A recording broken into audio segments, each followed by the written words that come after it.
Ciao a tutti!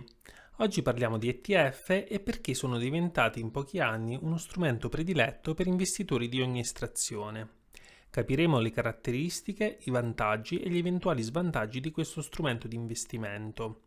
1-2 Trading è il canale che spiega in maniera semplice come funzionano gli investimenti e come sia possibile costruire una propria strategia di investimento con maggiore consapevolezza.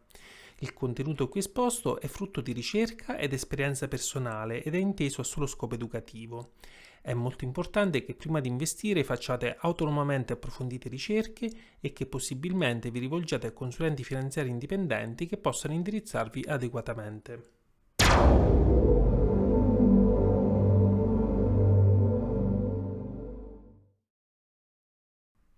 Un fondo negoziato in borsa o ETF è un tipo di strumento composto da una serie di titoli come azioni o obbligazioni che solitamente riproduce un indice di riferimento. Gli ETF investono in numerosi mercati e settori rendendoli uno strumento ideale per una buona diversificazione di portafoglio. Gli ETF sono per molti aspetti simili ai fondi comuni di investimento, a differenza di questi però sono quotati in borsa e le azioni degli ETF vengono scambiate durante il giorno proprio come le azioni ordinarie. Questo rappresenta una differenza sostanziale dai fondi comuni di investimento che non sono negoziati in borsa, bensì vengono negoziati una sola volta al giorno dopo la chiusura dei mercati.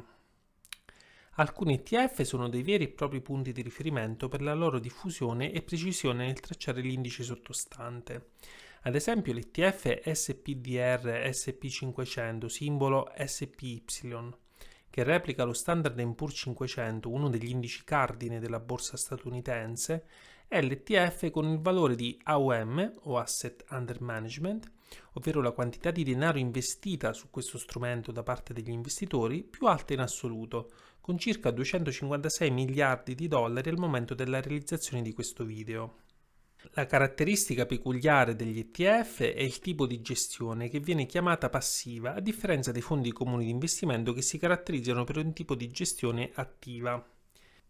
In altre parole, chi gestisce l'ETF non decide i titoli da acquistare con i soldi messi a disposizione dagli investitori.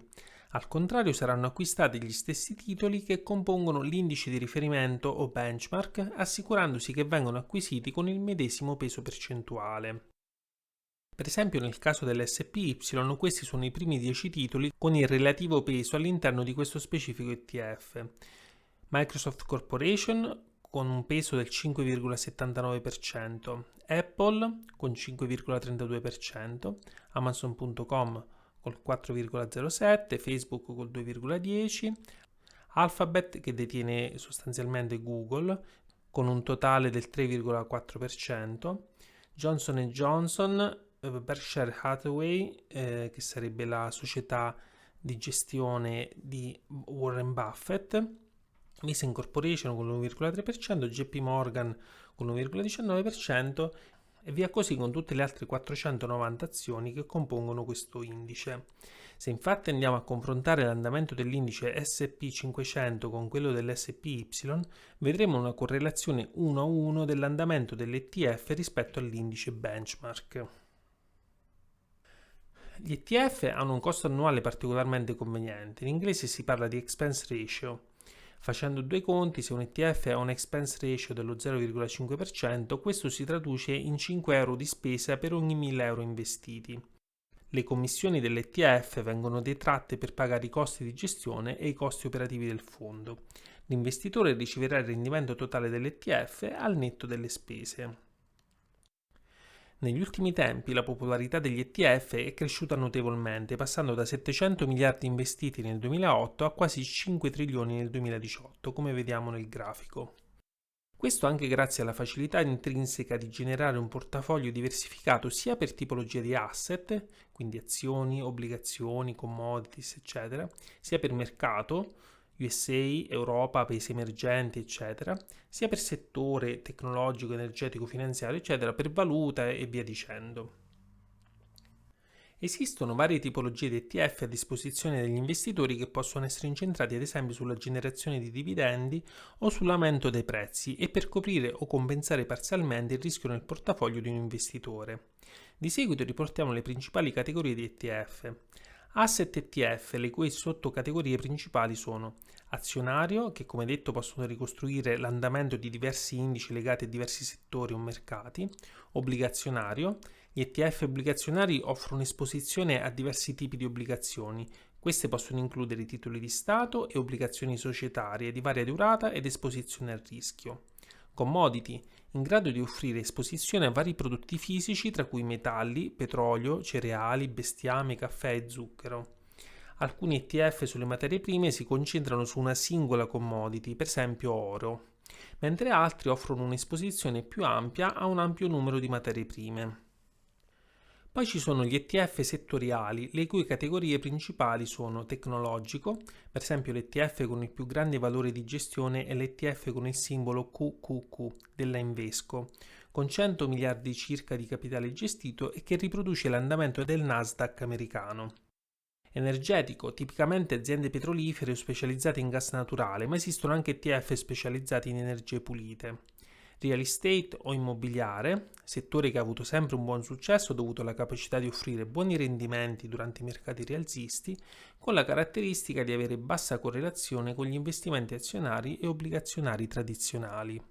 Finanziario, con partecipazioni nelle principali banche commerciali, banche di investimento, compagnie assicuratrici, eccetera. Poi ci sono gli ETF specifici per area geografica. Così avremo ETF specializzati sul mercato nordamericano, europeo, asiatico sviluppato, esempio Giappone e Corea, mercati emergenti o ottimizzati per una diversificazione globale.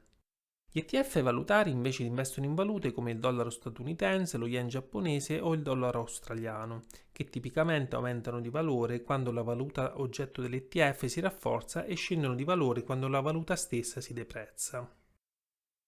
Poi esistono altri ETF che riproducono specifiche strategie di investimento. Ci sono i cosiddetti ETF multi-asset con strategie di investimento che spaziano dall'aggressivo al conservativo al bilanciato, eccetera. Oppure ETF con diversi stili di investimento, ad esempio orientato al dividendo, oppure ETF a basso beta, cioè che tendono ad essere a basso rischio ma con potenziali di crescita limitato. Investimenti a bassa volatilità, ovvero con prezzi delle azioni relativamente stabili e rendimenti però superiori alla media. Oppure investimenti socialmente responsabili, investimenti a basso impatto ambientale, eccetera. Oppure i cosiddetti ETF inversi, ovvero che tentano di guadagnare dal calo di un certo settore o paniere di titoli. Negli Stati Uniti, così come in Europa, la maggior parte degli ETF sono istituiti come fondi a tempo indeterminato ed essendo fondi aperti non limitano il numero di investitori coinvolti nel prodotto. Naturalmente la scelta di un ETF e la strategia di investimento vanno accuratamente ponderati perché ogni ETF ha le sue caratteristiche di rischio, volatilità e rendimento atteso, che non possono essere considerate al di fuori di una solida strategia di investimento. Questo è l'andamento dei 10 ETF più popolari e come si può vedere già dai grafici, ognuno ha un andamento nel tempo assolutamente diverso e con diverse caratteristiche legate all'oscillazione dei prezzi. Vediamo i vantaggi e gli svantaggi degli ETF. Il primo vantaggio è il fatto che l'acquisto di singoli titoli sottostanti gli ETF sarebbe molto più costoso se l'acquisto dovesse essere fatto titolo per titolo.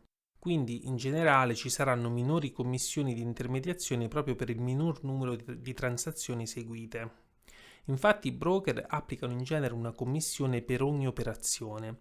Alcuni broker offrono persino negoziazioni senza commissioni su alcuni ETF a basso costo, riducendo ulteriormente i costi per gli investitori. Anche il costo di gestione annuale è generalmente molto limitato proprio per la caratteristica gestione passiva. Questo costo si aggira in genere su pochi decimi percentuali, con una media per gli ETF che investono in azioni dello 0,18% sul capitale investito all'anno. Al contrario, i fondi comuni di investimento, oltre ad essere inefficienti rispetto all'indice di riferimento, proprio per la loro caratteristica gestione attiva, arrivano a costare molto caro, fino al 3% l'anno sul capitale investito.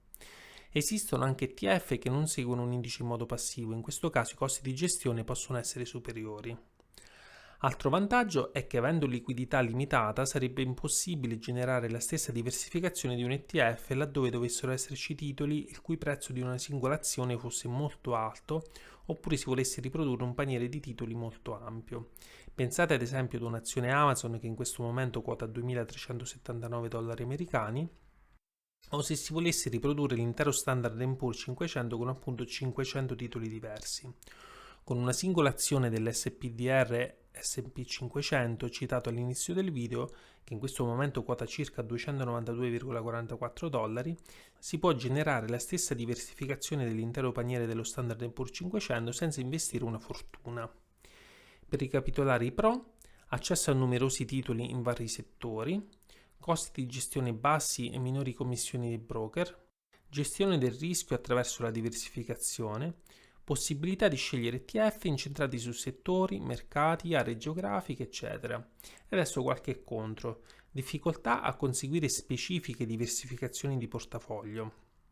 Gli ETF gestiti attivamente hanno commissioni più elevate. La mancanza di liquidità in alcuni contesti specifici di mercato può ostacolare le transazioni o creare inefficienze nel valore dei titoli ETF. Se il video ti è piaciuto metti un like e iscriviti al canale per continuare a seguirci. Lascia inoltre un commento per farci sapere cosa ne pensi e lasciare suggerimenti. Continua a seguirci, alla prossima!